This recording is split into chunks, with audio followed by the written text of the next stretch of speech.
Hey guys, welcome back to Bearded Lumber. Matthew and I appreciate you tuning in today. We're on our LT70. Got a small job here we got to run through for a customer. They had bad need of it. What I've got is some 16-foot red oak logs, and we're going to make something different out of them. So hang on, come right back. We'll talk about what we're going to do and how we're going to make them.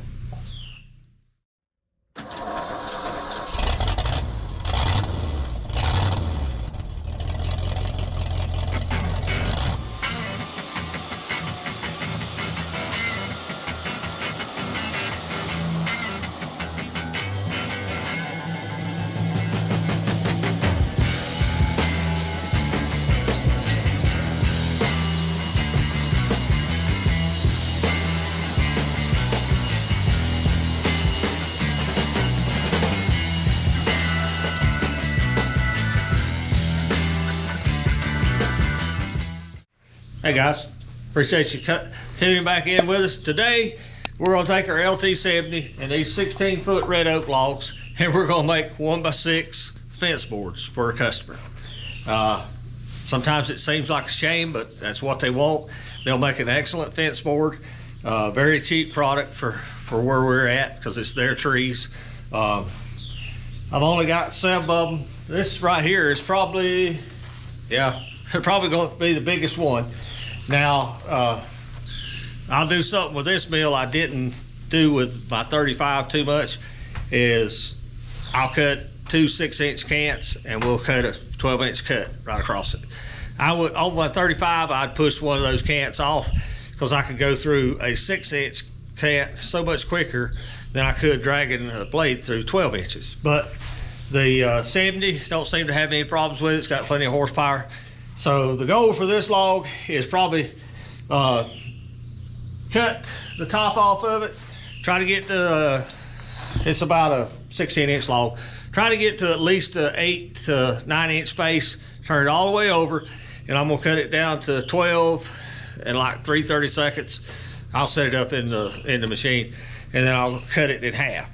You know, make 2 equal 6-inch cants, turn that thing up, make boards out of it. They're going to be hung on a fence. It's Saturday afternoon for me. Matthew, his wife, had something to do, so I'm just kind of piddling through this little job here for myself. I'd rather be down here sawing than in the house watching TV. So, it's a little Saturday afternoon project. We worked this morning. He helped me. We swapped out the kiln. Had 2 customers come by and picked up a bunch of hardwood flooring that we'd done. So we had a busy morning trying just to get everything organized. I hadn't done a video yet, so I guess this one will cover it. We finally got all the problems lined out on our LT70. It took a couple weeks, you know. I'm not upset. I'm not mad. Am I overjoyed? No. Okay, I would rather not have had the problems we had, but WoodMizer's excellent company. I've talked to a whole lot of their higher ups, a whole lot of the engineers, and it was a problem. One of the 2 problems it had was not of their making. Had a motor that was wired wrong from the people they brought it from, and kept having some trouble with speed consistency, stopping consistency, and their electrical engineer swore up and down if we changed some resistor and added a second one that it would fix the problem. And it did. It solved the problem. My only question is, if that solves the problem, then the next one you make, go ahead and put 2 on it and don't have this problem. So there you go, WoodMizer. Take my advice. If fixing mine was as simple as adding that second resistor, put 2 of them on it for the factory. You can see, let me show you over here. It's hard to tell. Right there on the outside of that box is a second resistor. There's one just like it on the inside. That's where their electrical engineer wanted it, and that's where we put it. And it solved the problems. It makes the saw like it's supposed to. It's predictable. I can manage the control of it. It was a little unmanageable before because it was inconsistent. It'd start slow or it'd start fast, but yeah, it's great now. We're tickled to death. There's always growth when you change, learning curve changes. Matthew and I are having to relearn all our SOGs for how we normally saw. And we're only going to learn them for a short time because we're eventually going to change the whole thing again. But it's a beast, let me tell you people. This is no little upgrade. This is a major upgrade from what we started with. The 35 is a perfect mill. If you're just getting started, going to do some hobby sawing, maybe do some mobile milling, 35 is all you need. My only suggestion would be to get the wide version, even though you're limited on horsepower. I'll tell you up front, if you drag an LT30 or an LT40 through a 30-inch cut, it's going to work hard for it because you just don't have the horsepower. But it gives you the ability to do that cut, even if it takes you some time, just letting it slowly go through the process. Now, if you're like we are, we need production. We got to make the numbers. Then this is what we went for. An LT70 diesel would have been just fine. I just didn't see the point of buying a diesel when I already had 3-phase power, and we're never mobile milling. This thing is bolted to the floor. It's staying where it's at until we move it. So I went with the electric version because, like I said, I had 3-phase power. Now, let's talk about our log. We're just gonna take the top off of it. I might come down here and measure a couple times until I get a face I want. We'll see. I'm still learning, guys. With my 35, I can tell you exactly what I was going to do because I've done it so many years.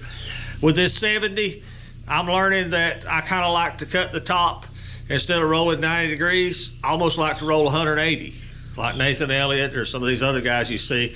And I'm understanding why they do that, because the way this computer system's set up, it is so precise. It allows you the ability to roll that log and get your cant size exactly like you want it. Then turn it up 90 degrees, cut the back side, maybe take a board or two, roll it over, and then cut it to the bottom. So it's a whole new learning cutting scenario for me because of the capabilities that this mill has that my other one didn't. So it's going to take some time to grow into it, but enough talking. Let's get it all fired up, and we'll try to whack some boards off here. Okay, guys. While we're here at the control panel, we'll go over a couple basic functions of what is rolling through my head. You got 2 joysticks. If you're not mashing any buttons, the left one is forward and the right one is up and down. Your thumb screw, let's see if I can turn it out here where you can see it.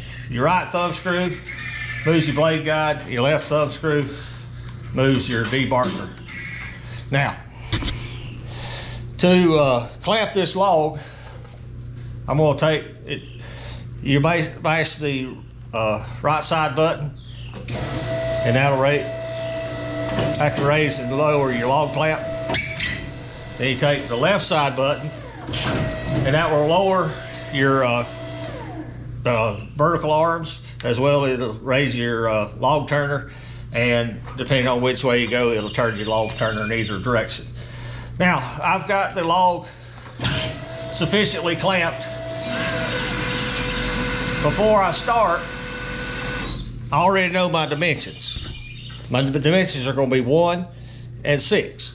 So 1 is pretty easy. I'll basically, once I set my first flitch cut across there, once I get it, say right there, I'll switch it over into auto down, and then I can go up here and I've got 4 presets, 4 more, 4 more, 4 more. Well, I've already got number 1 as set is 1 inch. So we'll make 1 inch cuts until we're happy, put it back in manual mode, roll the log. Now, I know I want to end up with 2 6-inch cants. So what I'm gonna do is go into my auto mode settings here, and I already know that I want them in pattern 4, so I'll toggle down till I get to pattern 4 and hit enter,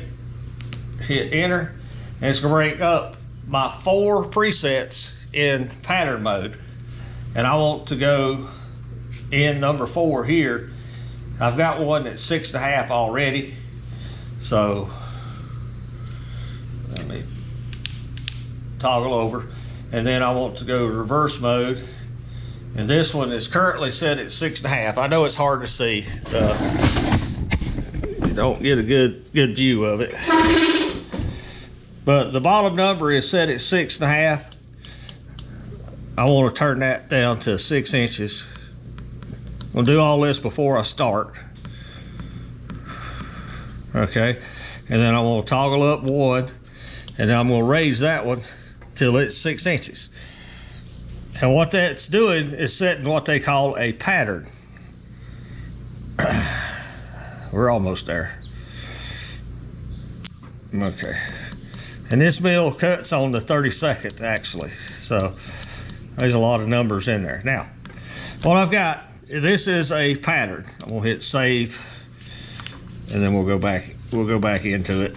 Now, toggle over. You can do a 1 inch cut, 1 inch cut, 1 inch cut, 1 inch cut, and you can actually do it from way up tall. But my main interest is my last 2 cuts are going to be 6 inches and 6 inches. So when I put it, let's save this and get out of it all together. Now, I'll go back over here in the pattern mode, and then I want to go, I know it's under pattern number 4. Okay, this one is 1 to 10.5. This is 1 to 8.5. And this is 1 to 6 and 6. Now what that's going to do is when we get to log the pattern mode, and I come over here, and all I got to do is hit the down trigger, and that will center it to where it will make these 1 inch boards and leave 2 6 inch boards on the deck, just like that. And it's moving down, if you can see the cursor. Okay, that leaves 12 and 7/32. 12 and, there you go, 12 and 3/32. That should leave 2 6 inch boards, just like that. That's how the pattern mode works on this. It's infinitely adjustable. There's more in here than I can show you at one time.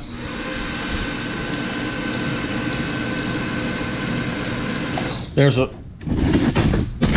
a tremendous amount that this box does, this control panel does. There's a lot to learn in there, but just a quick overview. Sometimes I'm gonna set you back here where you can see me sawing. Sometimes you'll see me take my hands off the joystick and it's still sawing. And the reason that's happening, this thing has cruise control. Once you set the speeds you want it to travel, you can click this top right button and it will travel that speed until you tell it to stop. And all you got to do is either pull back on the handle or click the button again. And it's infinitely adjustable. However fast you want it to run, when you get to that speed, just click the cruise control and it'll run itself right out the other end. And that is handy, because sometimes, like when I'm making the first cut right off the top, I'll be running in manual mode. Well, I know when I come back, I want to make a 1 inch cut. Well, before it gets to the other end and before I move any of the joysticks, I just want to switch it over to auto down, and I'll be on my preset for a 1 inch drop, and it could be whatever you want. It could be 2 inches, it could be 2 3/16. But you go ahead and switch it over before you get to the other end. Pull your head up, move the flitch off, pull the head rig back. Can't talk. Head rig backwards to you. Hit the down button and it'll drop down whatever you got it set to in your auto down. So there's a lot here. Now somebody's going to ask why I got the tape there. This is a speed control. This sets the maximum speed that the head will travel. I'm currently at about half speed of maximum. And I got that there because me and Matthew walk around here and we hit it. And until I get more confident with it, I don't want it going faster than I know. I've just lowered the top speed of what the mill will travel. That's basically all I've done until I get more confident with it, get more, because these joysticks are touchy. They are very precise. And if you get it started and you jumble your hand, that thing will take off. I've actually stalled the blade a time or two because I pushed it too hard and it just buried itself. So that's there till Eric becomes better sawyer. But that's it on the intro. I'm gonna get the head back here.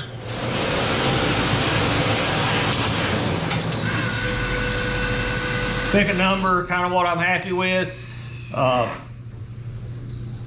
Just a little teaser. This mill does not have a laser. It will have one very soon. It'll probably have one on it before this video comes out. It's actually being made. I'm waiting on it to be delivered.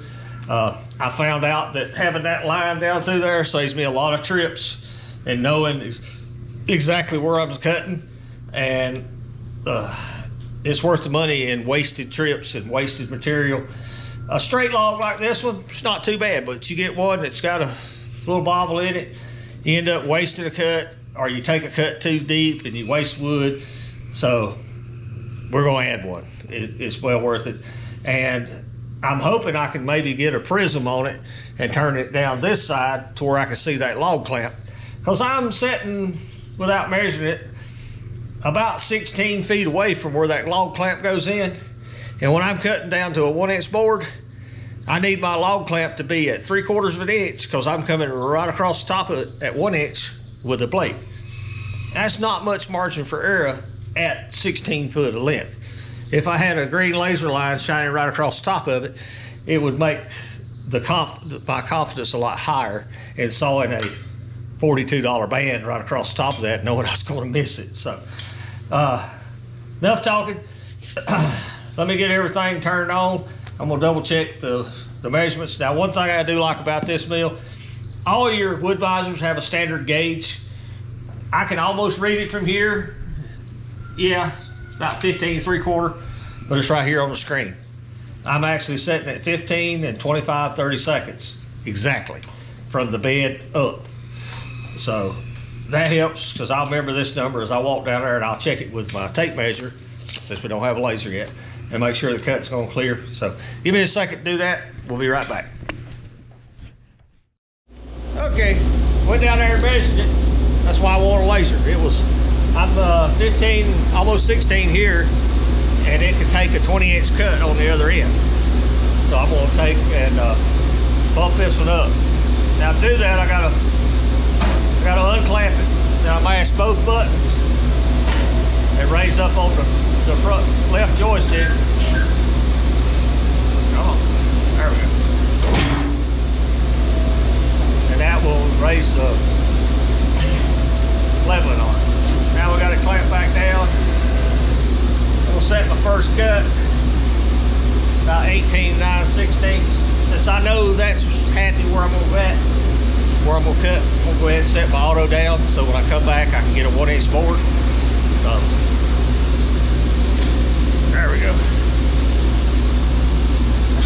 Last thing I gotta do is I gotta switch it from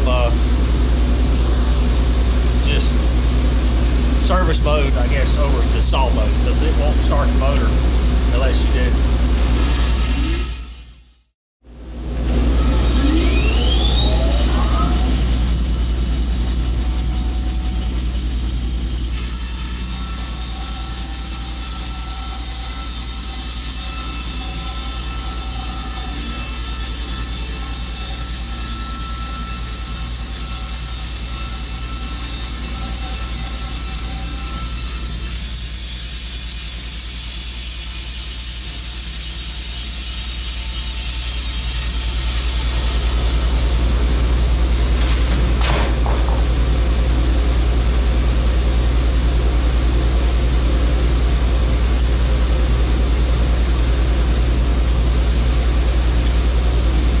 Okay, that's just about perfect. That leaves me down there on the narrow end. It leaves me enough to get a 6-inch board.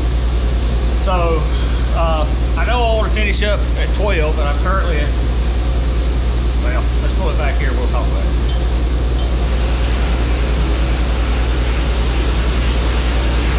Well,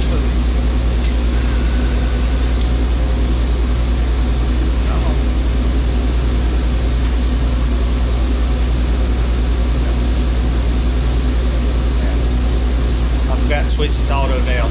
My bad. Okay, now, after this cut, I'll still be at 17 and 5/16. So I'm probably gonna go ahead and take 2 boards off of it that I know I can edge to make 6-inch boards, and then we'll see what's left. So let's cut them off.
Okay, I promise I'm not the smoothest in the world, but that's 2 cuts, and that left bit, I looked at it before I moved, 16 and 3/16.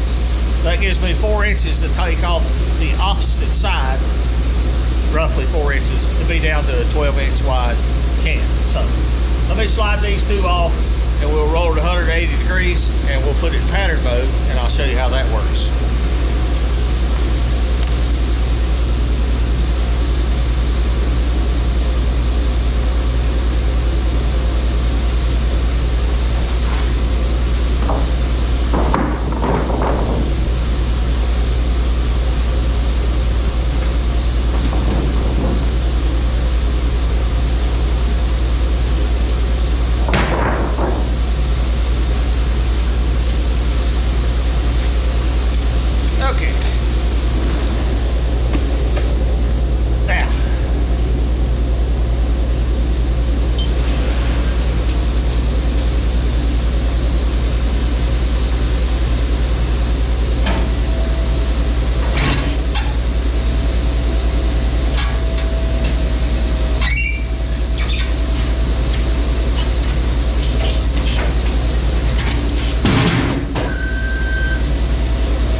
We've got the log back, we've got it flipped over 180 degrees, we've got it back on this end. Now what I want to do is I want to switch over here to pattern mode.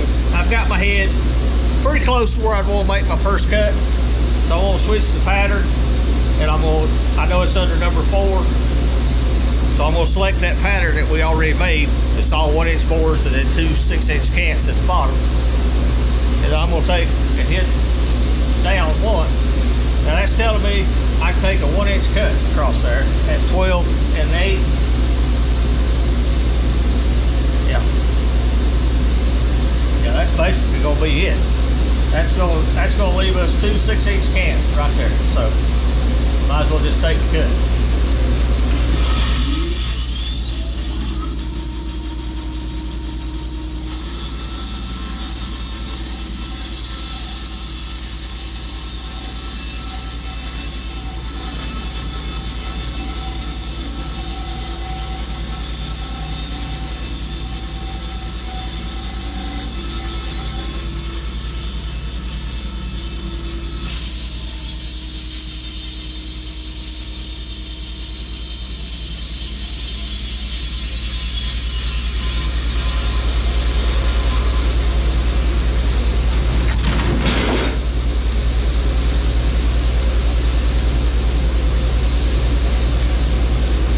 Okay, we got our log clamped good. We're at we're at the number to cut it in half, so I'm just gonna pull it back.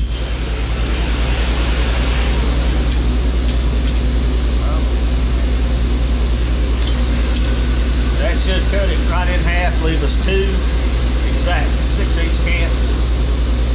There you go. You see it? Screen. Now.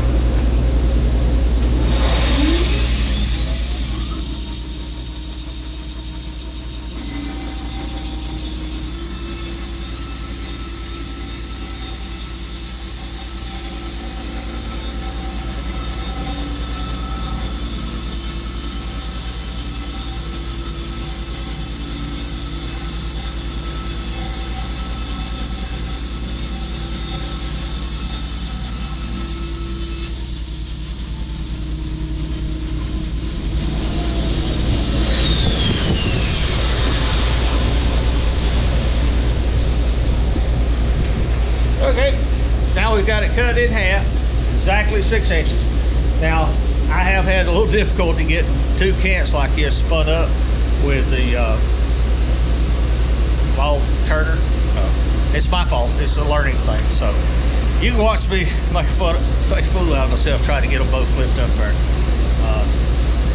It's a whole lot easier to flip that cant solid before you cut it in half, but while we're here, I want to go ahead and cut it in half. We'll just deal with turning it now.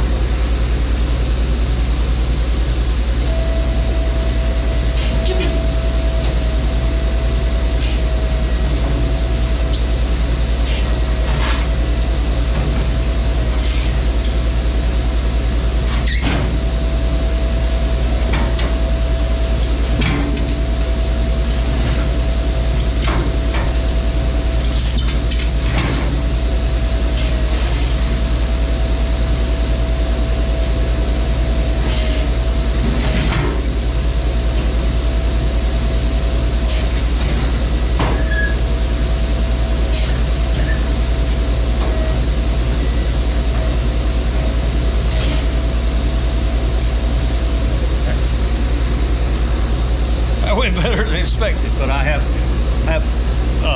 struggled with that a couple times. Okay.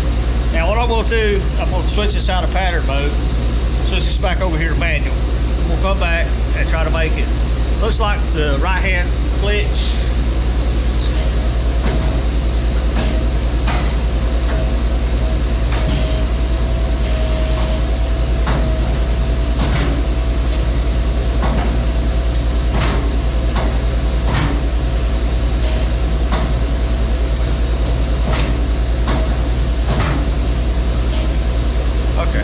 Optical illusion, my eyes said it wasn't level, but I moved it twice, it's the same.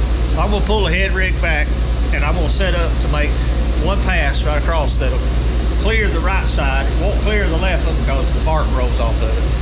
And before we start that cut, or before we get to the end of it, I'm going to switch it over to auto down, and I'll cut 2 or 3 passes, you know, maybe 4, and then we'll roll the rest over, and we'll put it on a pattern mode for 1-inch boards and basically cut it to the bottom. So let's get to it.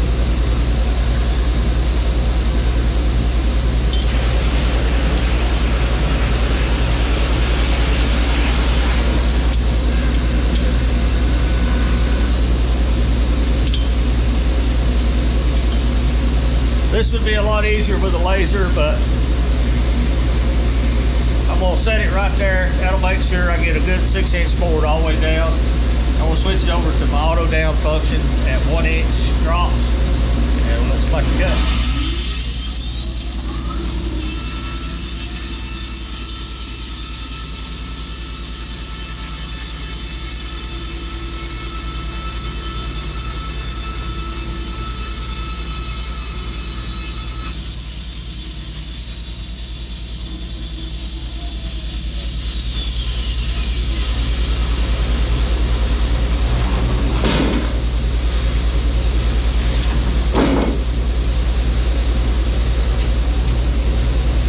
Good, I'm happy with that.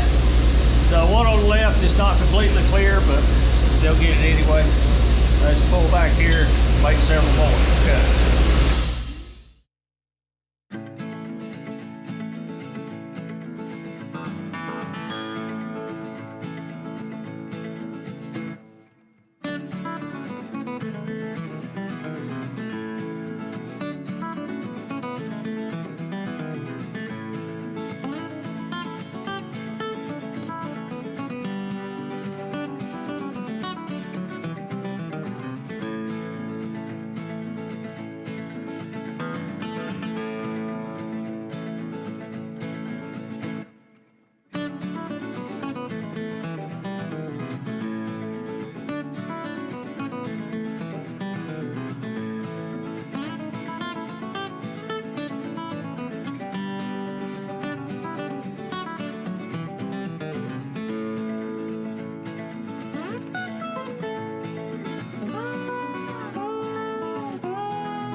Okay, no cuts. In that last cut, you see where I got a little aggressive with my hand. And, wasn't paying attention. Just pushed it a little too much. It almost stalled the blade.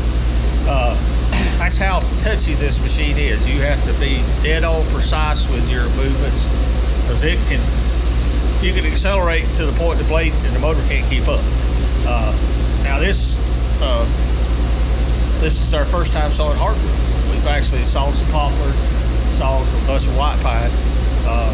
This first red oak I throwed up here, and I'm quite pleased with the speed of it. I could go quite a bit faster than what I'm going, but I'm still learning. I'm not wanting to break anything. I was cutting down to my log clamp on the front as well as to my log clamps in the back. I'm gonna pull all this off and we'll roll those over and we'll reset our pattern mode.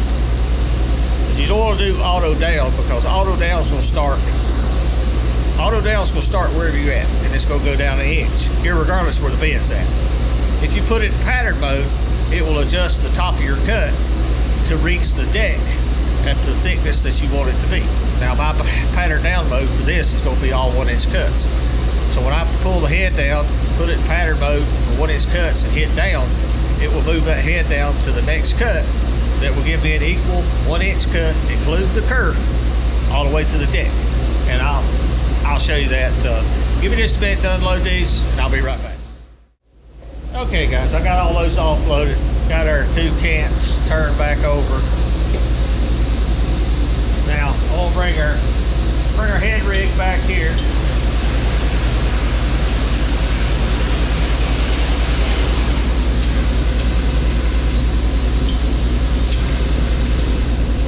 Set it pretty close to where I think it ought to cut.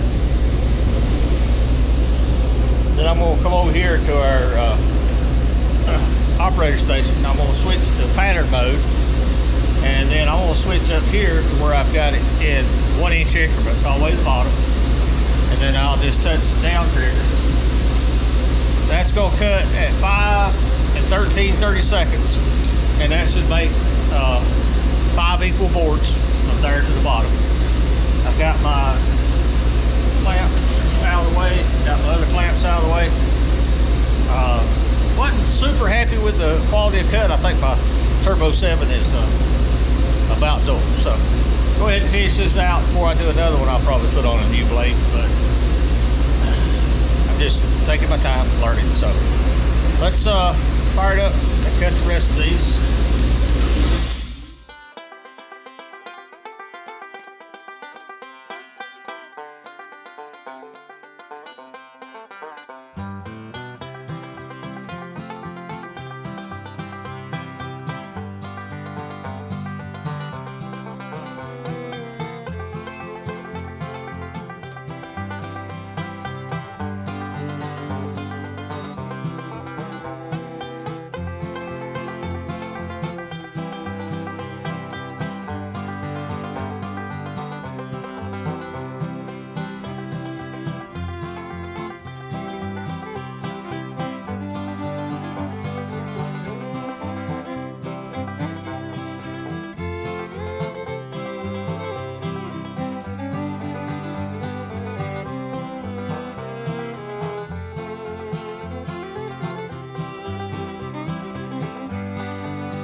Okay guys, you got to watch through that with minimal cuts.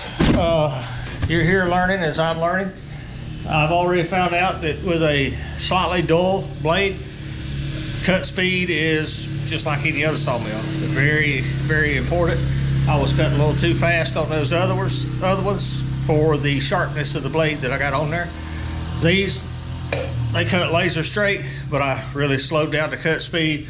I run my cruise control to keep it at a constant velocity across there. That's one thing with the joysticks. If you fiddle with your hand a little bit, you're going to change the velocity of the cut. And a lot of times that don't matter, but in something like this where the board is a finished product, that's what you're going to hang on the fence. Then you want as good a cut as possible. So just go ahead and use the cruise control. You'll just get a smooth, easy pattern across there. there's a lot to learn here, people. This is no joke. It's a big mill, big machine. It does a lot of work. It's the same principles as running the 35, 40, 50. You still got to know how to cut, how to roll your cuts, how to stage your cuts, different things. The machine just helps a lot with that. This DCS, digital control system, has a lot in here to help you with, a lot more than we've even talked about. It has reference points, it has up modes, it has down modes, it has all the pattern modes as well as your manual modes. And they're all there designed to help you to saw and saw more precisely. This machine is hard to adjust down. Like if I'm sitting right here at 11, 13, 16ths. If I want to go to 12, it is hard to get this thing to stop within a 32nd on 12 inches. But if you got it built into your pattern mode, you go to 12 and a half and you hit down, whoop, dead on 12. So things you learn. There's a whole lot here we'll help you with going in the future as I become more confident with it, and Matthew as well. Big shout out to WoodMizer. Guys, these are very, very good people to work with. Like I said, we had some issues from the get-go with this one, and they answered every one of my phone calls, answered every one of my questions, helped me work through the problem. And it wasn't all their problem. The little resistor thing, yeah, we put that in their lap, but the motor being wired, it was a third-party vendor product. It just takes time to work through this stuff. And there's no need saying anything bad. They're an excellent company. I mean, I consider Matthew and I to be an excellent company, and we screw things up every now and then, and we have to eat a little crow and make it right. Just the way things go. I'm glad it happened to me instead of somebody else, because I'm willing to work through the problem with them. And they're very good, very helpful, very knowledgeable. They take my phone calls. They even FaceTime one of their engineers for like 3 hours one day going through it. And we got it. It's there. The rest of the issues I'm having is operator issues, learning how. I'm so used to that 35, it's just slam, bang, boom, boom, go, go, go. This thing's so much more precise. When you tell it to go, if you tell it to go a little bit, it'll go a little bit. If you accidentally tell it to go a lot, it's going to go a lot. So the operator has to be very, very specific on the instructions you're giving to the mill. We had their service tech out here, Mr. Logan, and he was honest, said he didn't know a whole lot about the electrics. He was more accustomed to the 70 hydraulics and the 50 hydraulics that are infinitely adjustable with a proportionate valve here, there, and the other. This thing is all computerized, and it does what you tell it when you tell it. And if you accidentally give it the wrong input, it's happening already. So, it's like you guys have run a machine. I got a John Deere and I got a Caterpillar. This John Deere, you can tell it to move, with the bucket, and it'll move. That cat over there, when you tell it to move, it's already moved. A split second after you told it to move, it's moved. Where the John Deere has a little lag. So the John Deere is a better machine to train somebody on, because if they wanted to go up and accidentally push down, there's a fraction of a second there before it reacts. Where the cat, it's just the opposite. If you tell it to go down, the instant you tell it, it's doing it. And that's the way this machine is. It's an instant reaction. There's no margin of error. If you accidentally hit the joystick fast and you meant to go slow, well, you're going fast already. It takes a second to stop and get reset. So all that is operator error, things I've got to learn. But like I said, all that to say a big shout out to WoodMizer. A wonderful company. I mean, you can see we support WoodMizer. We've had a 35, we've got their 70 now. We got an EG100. For you people that don't know, new subscribers, we got a KD 250 WoodMizer kiln. Over in the other building, we got a WoodMizer BMT 250 sharpener and their BMS 250 and a BMT 150 sharpener or setter. So they make great products. It's like any other company. When you're manufacturing something, sometimes there's a problem, and they stood behind it and they worked through it, and I'm pleased to death. So Big shout out to them. Thanks for Matthew and Solomon doing all the editing on these videos. It gives me time on a Saturday afternoon to be down here sawing instead of sitting behind a computer trying to edit a video that I could do, but they're much more qualified and efficient to do. Don't forget to check out Solomon's channel, Third Beard Fishing. We took a week off, went down there, and I caught a couple, and I think Matthew got skunked for the whole week, didn't catch nothing. And ever since we've left and come back, he has been catching fish on top of fish. Even caught a big old monster snook the other day, legal size, keeping. So we're gonna go back down there at a better time and try to catch some good fish, some good eating stuff. But if you get a chance, check out Solomon's channel, Third Beard Fishing, as well as if you're needing a logo designed, him and my daughter Erica, they run a design company, 525. They can design your logo. If you got an idea, they can help you out. But don't forget Chuck and Sandra, Shearton Park Farms, good people. I really enjoy watching their farming videos. I've learned more. I've learned I didn't know near what I thought I needed to know about farming, especially rural farming and organic, you know, trying to be as good to the land as you can be farming. And there's a lot of good information there. If you want to get into chickens, pigs, cows, they can help you out. So check out Chuck and Sandra at Shearton Park Farms. If you want one of our hats, you can go to beardylumber.nc.com. We got them there for sale. I don't know if this video, we have a round table with two brothers outdoors on May the 17th at, don't hold me to the time, I think it's 8 o'clock. We'll be doing a live stream with Matthew and I and about 7 or 8 other sawyers covering a vast number of topics. I think most of them is kind of surrounding tree hugging, but we hope you'll tune in there with us. We'll have a link on our YouTube channel for sure by then. But that's going to do it, guys. Appreciate you tuning in, going through this journey with us. This has been the answer to a lot of prayers and dreams to move up to the next level. So thanks for watching. We'll see you back at the mill. Okay, guys, appreciate you going along with me on this Saturday, cutting all this stuff. I'm filming this on Monday morning, actually, because it got late on me Saturday. Got all that cut up, got it stickered, stacked, and banded. Wasn't too bad. It's like 1,040 board feet by myself on a Saturday afternoon. Like I say, I learned a lot cutting it. First time cutting oak. Learned how much, input of speed I could have and still maintain quality. These logs were a challenge. They were beautiful straight, but every time I cut one, that thing would move, cut it, and it'd move. Cut 2 cants and boards would go both ways. It had an unreal amount of tension in it. Luckily, it was going for fence boards and not grade lumber, because it would have been horrible for grade lumber because it wasn't staying straight. I'm serious. I cut some 6-inch wide cants, and you can see a little bow in it, but not much. Cut that first board off, and you can see it just move over a couple inches to the side. I'll ask the guy when he comes pick these up where he cut them from. I asked if he cut them off the side of a hill or something, because they had an undue amount of tension.